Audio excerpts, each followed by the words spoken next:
देखिए आज हम एक्सरसाइज 5.3 के क्वेश्चन नंबर 3 के क्वेश्चन नंबर 7 पर चलने वाले हैं। क्वेश्चन नंबर 7 क्या है, इसमें कौन से आइडेंटिटी और कैसे आइडेंटिटी हम लगाते हैं उसके बारे में बात करेंगे। देखिए कह रखा है क्या कि a equals to 8, an equals to 62 और acn इक्वल्स टू 210। फाइंड, क्या आपको फाइंड करना है n और फाइंड करना है क्या d। देखिए इसमें हमारे पास दो चीजें हैं, दो चीजें गिवन दे रखा है क्या कि आपके पास an गिवन है। an का फॉर्मूला होता क्या है, तो लिख लीजिए a प्लस का n माइनस 1 मल्टीप्लाई d। इससे हम जब वैल्यू पुट करेंगे तो हमारे पास a की वैल्यू है, हमें d की वैल्यू निकालनी है, तो यहां से एक इक्वेशन निकलेगा। एक हमें दे रखा है सम ऑफ nth टर्म, यानी सम ऑफ nth टर्म का जब फॉर्मूला अप्लाई करेंगे तो वहां से भी एक इक्वेशन निकलेगा, और दोनों इक्वेशन को जब सॉल्व करेंगे तो वहां से हमारे पास n और d की वैल्यू आ जाएगी। तो आप क्या कीजिए, क्वेश्चंस को सॉल्व करने से पहले आपको ये समझ में आना चाहिए कि हमें इसमें करना क्या है, पहले कौन सी आइडेंटिटी लगानी है। तो देखिए अगर an की बात करें तो an हमारे पास कितना है 62 इक्वल्स टू a की बात करें, a आपके पास है 8 प्लस का n माइनस का 1 मल्टीप्लाई में क्या है d है, इसको ले लो आप क्या इक्वेशन फर्स्ट। अब इसे इस बार करो तो 62 में से क्या होगा 8 माइनस होगा तो n माइनस का 1 मल्टीप्लाई d। देखिए 62 में से 62 में से 8 जाएगा तो बचेगा कितना 54, 8 से 12 54 इक्वल्स टू n माइनस का 1 इंटू डी। इसका ही नेम ले लीजिए इक्वेशन फर्स्ट। इक्वेशन फर्स्ट हो गया ये। अब हम क्या करेंगे, एक चीज हमें दे रखा है सम ऑफ nth टर्म, और सम ऑफ nth टर्म का भी फॉर्मूला अप्लाई कीजिए। क्या होता है S N equals to n upon में 2a plus n minus 1 multiply में क्या होगा d। अब एन आपको पास दे रखा है, एन कितना है 210, तो रख लीजिए 210 इक्वल्स टू n अपॉन में 2।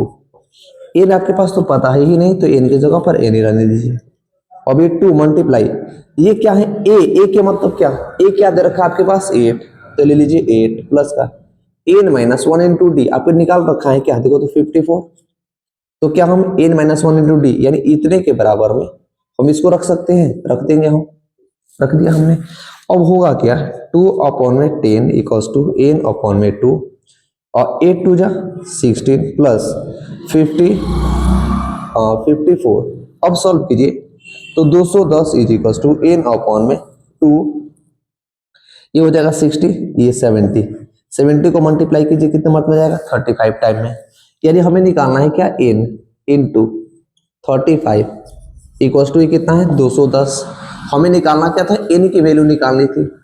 तो देखिए n की वैल्यू निकालनी थी तो n इज इक्वल्स टू ये ऐसे हो जाएगा क्या 210, 210 यही था, n इंटू 35 था, तो ये मल्टीप्लाई में है तो सीधे कहां पर आएगा, ये आ जाएगा डिवाइड में। जब इसको डिवाइड कीजिएगा तो n की जो वैल्यू आएगी 35 दूना 70 और 70 तो कितना हो जाएगा 6, यानी 6 टाइम ये वैल्यू क्या हो जाएगी आ जाएगी। देखिए 35 से 5 से घटाइए ना, 5 से 35, 5 से घटाइएगा तो 5 4 जा 20 और 5 2 जा 10, 42, यानी n की वैल्यू कितनी आ गई 6 आ गई।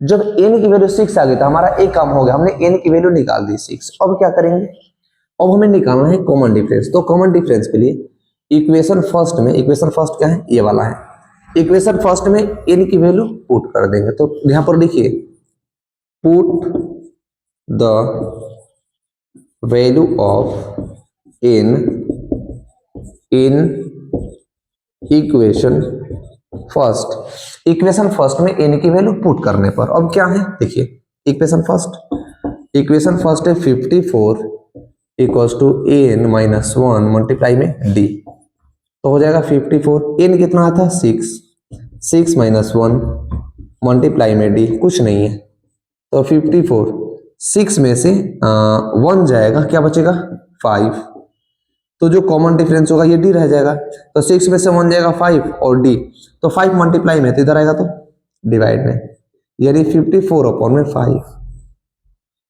ये कॉमन डिफरेंस आ गया है। यानी कॉमन डिफरेंस इसका क्या आया 54 अपॉन में 5, नंबर ऑफ टर्म कितना है 6 आ गए। हमें इस क्वेश्चन में यही दो चीजें फाइंड करनी थी। आई होप कि ये दो क्वेश्चंस आपको समझ में आ गया होगा कि इन दोनों क्वेश्चनों में कौन सा हम आइडेंटिटी लगाएंगे और कैसे हमारी वैल्यू निकल करके आएगी। अगर चीजें समझ में आ रही हैं तो वीडियो को लाइक जरूर कर दे। अब चलते हैं हम क्वेश्चन नंबर कौन सा की तरफ, क्वेश्चन नंबर चलेंगे हम 8 की तरफ। क्वेश्चन नंबर हम इसे करेंगे, कौन से हम आइडेंटिटी लगाते हैं बताइए। देखिए कैसे हम पता करते हैं कौन सी आइडेंटिटी लगेगी, मैं बताता हूँ आपको। ये ए एन आपको दे रखा है, 4d दे रखा है, 2 एस एन दे रखा है, माइनस का 14, एन और ए हमें निकालनी है। तो देखिए इसमें हमारे पास एक चीज देखिए, ए एन आपको गिवन है, यानी मतलब ए एन का फॉर्मूला लगेगा। एस एन आपके पास गिवन है, यानी एस एन का भी फॉर्मूला इसमें अप्लाई होगा। तो फर्स्ट हम ए एन का फॉर्मूला अप्लाई करेंगे। तो ए एन क्या होता है, ए प्लस का एन माइनस 1 मल्टीप्लाई में होता है क्या, डी। अब ए एन आपके पास क्या दे रखा है, 4, तो 4 ए प्लस का एन माइनस 1 मल्टीप्लाई में डी। डी देखिए यहाँ पर क्या दे रखा है, 2 दे रखा है, तो 2 ले लीजिए। अब 4 is equal to A plus का इसका मल्टीप्लाई कीजिए तो क्या होगा, 2n और माइनस का हो जाएगा 2। यहां तक चीजें समझ आई। अब ये 2 माइनस में है तो इस पर आएगा तो प्लस में हो जाएगा, यानी 4 plus 2 is equal to A plus का क्या होगा, 2n हो जाएगा होगा। अब क्या होगा, हमें a निकालना है, तो 2 प्लस 4 कितना होगा, 6 माइनस का 2n is equal to a। हम ये रख सकते हैं क्या कि a के बराबर में, देखो 2n प्लस में था तो बेड्रॉ किस पर आते ही माइनस में हो गया, इसको हम इक्वेशन दे देंगे फर्स्ट। हम ऐसा क्यों करते हैं आगे मैं आपको बताऊंगा, क्योंकि जब एसिन का फॉर्मूला पुट कीजिएगा तो कुछ चीजें आएगी जो यहाँ पर पुट हो जाएगी, तो क्या होगा। अब देखिए एसिन का फॉर्मूला अप्लाई करेंगे, क्योंकि एसिन भी हमारे पास दे रखा है। तो एसिन का फॉर्मूला होता है एन अपॉन में 2a plus N minus 1 multiply में डी। अब एन आपको दे रखा है, एन तो नंबर ऑफ टर्म आपको पता नहीं है, तो एन की जगह पर वैल्यू हमारी क्या थी, माइनस का 14, तो ले लीजिए माइनस का 14। अब एन अपॉन में 2 मल्टीप्लाई, अब देखिए एक जगह पर हम इसको पुट करेंगे, क्या हो जाएगा 6 माइनस का 2n प्लस का, देखिए डी था हमारे पास ना, हमने सिर्फ ए की जगह पर ये वैल्यू पुट की है, प्लस का n माइनस 1 मल्टीप्लाई में डी। डी क्या था आपके पास, 2 था। देखिए डी का मतलब कॉमन डिफरेंस 2 था, तो हमने 2 यहां से पुट कर दिया। अब होगा क्या कि माइनस का 14 इक्वल्स टू एन अपॉन में 2 का मल्टीप्लाई 6 से कीजिए तो 6 2 जा 12 माइनस का 2 2 जा 4n प्लस 2 का मल्टीप्लाई n से कीजिए तो क्या होगा 2n, 2 का मल्टीप्लाई 2 से कीजिए तो माइनस का 2। अब देखिए चीजें समझते रहिए, एक एक पॉइंट को समझिए कि कैसे हो रही है। अब यहां से होगा क्या, देखिए हम यहां पर लिखना चाहेंगे आप पीछे, ये होगा माइनस का 14। देखिए ये जो माइनस का 14 था, माइनस का 14 n अपॉन में 2 था तो n अपॉन में 2 ले लीजिए। अब 12 में से 2 जाएगा तो क्या बचेगा 10। देखिए 12 प्लस का था, ये माइनस का, तो प्लस माइनस माइनस, 12 में से 2 जाएगा 10 बच जाएगा, 4n में से 2n जाएगा तो माइनस का क्या होगा 2n हो जाएगा। होगा कि नहीं होगा मुझे बताइए, हो जाना चाहिए। अब देखिए माइनस का 14 इक्वल्स टू n अपॉन में 2n, देखो 2 के टेबल में 10 भी आता है, 2 के टेबल में 2 भी आता है, तो हम करेंगे क्या, यहाँ से 2 कॉमन कर लेंगे, यानी 2 हमने बाहर किया तो ये बचा 5 और ये बचा n। होगा क्या 2 से 2 कैंसिल, और बचा माइनस का 14 इक्वल्स टू n का मल्टीप्लाई 5 से कीजिए तो 5n, n का मल्टीप्लाई n से कीजिए तो क्या होगा n स्क्वायर।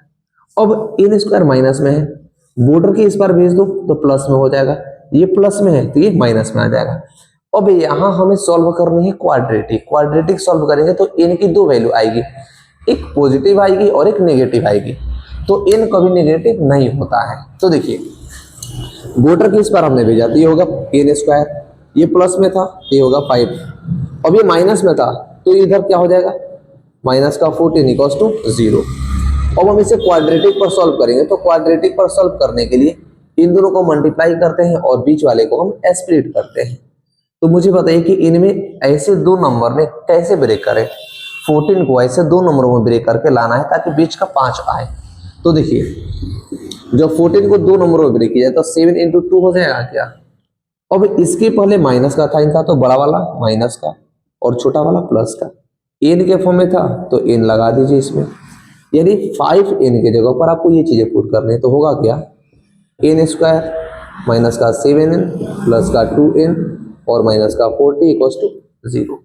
यहाँ स्प्लिट किया मैंने, स्प्लिटिंग मेथड यूज किया है क्योंकि हमें इसको स्प्लिट करना है, तभी जाकर के ये चीजें यहाँ से आएंगी। और इन दोनों में कॉमन हमारे पास क्या है, n कॉमन है, तो हमने n एक बाहर किया तो एक n अंदर बचा, माइनस का 7n में से n बाहर किया तो बचा 7, प्लस का 2n में से इसमें 2 कॉमन करो तो n माइनस का 7, दो फैक्टर आ गया, एक n माइनस 7 इक्वल्स टू 0 और दूसरी n प्लस 2 इक्वल्स टू 0। तो n की वैल्यू यहाँ से क्या आ गई 7, तो हम प्लस वाला लेंगे, हम माइनस वाला नहीं लेंगे क्योंकि नंबर ऑफ टर्म कभी भी माइनस में नहीं होती है। तो हमारे पास एक चीज निकालना था n, तो हमने n तो निकाल दिया, अब हमें क्या निकालना है, a फर्स्ट टर्म क्या है। तो जो इक्वेशन आपका फर्स्ट था, इस इक्वेशन में आप n की वैल्यू पुट कीजिए तो आपके पास a निकल जाएगा। तो यहां पर लिखिए क्या, put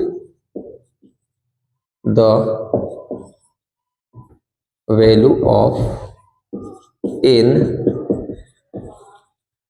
in equation first. Equation first में n की वैल्यू पुट कीजिए। इक्वेशन फर्स्ट का था 6 माइनस का 2n equals to a, 6 minus का 2n इज इक्वल्स टू क्या था, 6 माइनस का 2n इज इक्वल्स टू ये क्या था, a था a, तो 6 माइनस 2 मल्टीप्लाई n कितना है, n का मतलब number of term 7 equals to हो जाएगा a, तो 6 में से 14 जाएगा तो बचेगा कितना a, 6 में से तो माइनस का क्या होगा 8, यानी a की भी जो वैल्यू हमारे पास आ गई इस इक्वेशन में, a की वैल्यू क्या है माइनस 8 आई।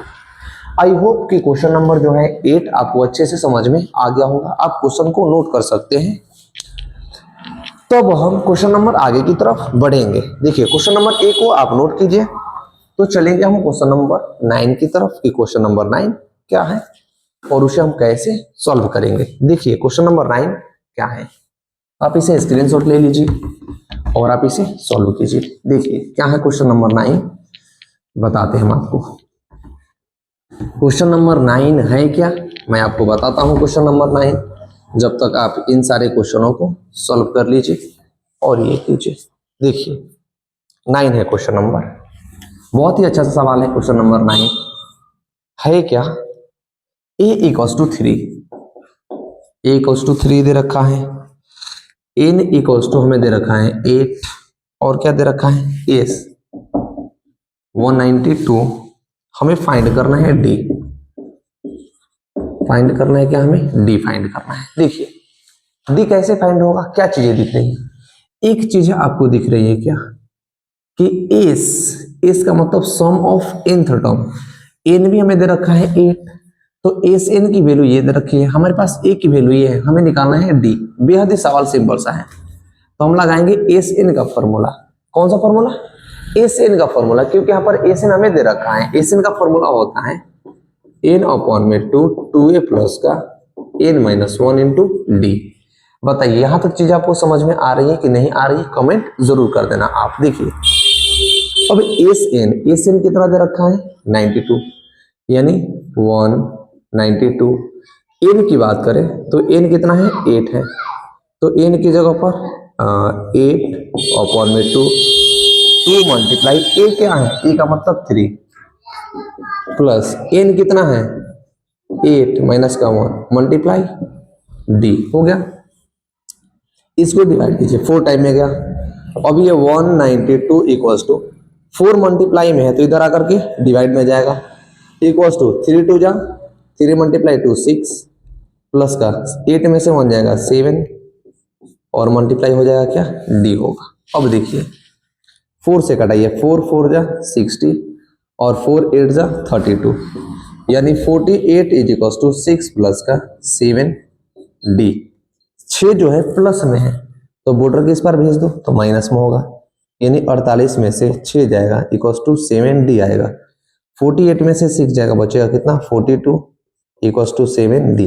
हमें डी निकालना था तो डी क्या होगा, 42 में से 7 को डिवाइड कीजिए तो कॉमन जो डिफरेंस है वो कितना आया 6, यानी डी की वैल्यू कितने आ गई 6 आ गई। हमें जो क्वेश्चन नंबर 8 में, जो क्वेश्चन नंबर 9 में निकालना था, हमें क्वेश्चन नंबर 9 में डी ही निकालना था। मुझे बताइए कि आपको चीजें समझ में आई कि नहीं आई, कमेंट करके जरूर बताना। कमेंट आप 1 टाइप कर देना अगर चीजें समझ में आ गई है तो। आते हैं क्वेश्चन नंबर 10 पर। बहुत ही सिंपल है, बहुत ही सिंपल सा सवाल है, अच्छा सा सवाल है। देखिए क्या है, क्या है, देखिए क्वेश्चन नंबर है आपका क्वेश्चन नंबर 10, L28 अब S इक्वल्स टू 44, आपको बताना क्या है, and there are total 9 term, यानी ए ने टोटल कितना दे रखा है 9, हमें बताना है क्या ए। तो एक सम का फॉर्मूला और होता है कि S N is equals to A upon में एन अपॉन में टू ए प्लस का होता है एल, क्या होता है ए प्लस का एल। तो एस एन कितना है, एस एन 144 है, तो 144 इक्वल्स टू एन, एन का मतलब नंबर ऑफ टर्म 9, तो 9 अपॉन में 2 इक्वल्स टू ए आपके पास नहीं है बट एल क्या है, एल का मतलब लास्ट टर्म आपके पास 28 है। अब कुछ मत कीजिए, देखिए ये डिवाइड में है तो मल्टीप्लाई में, ये मल्टीप्लाई में है तो डिवाइड में, तो 144 नीचे था तो ऊपर, ये ऊपर था तो ये आ जाएगा नीचे इक्वल्स टू ए प्लस का 28। हमें निकालना है इसमें क्या, ए निकालना है, क्या निकालना है, ए निकालना है। बेहद ही सिंपल सा सवाल है। इस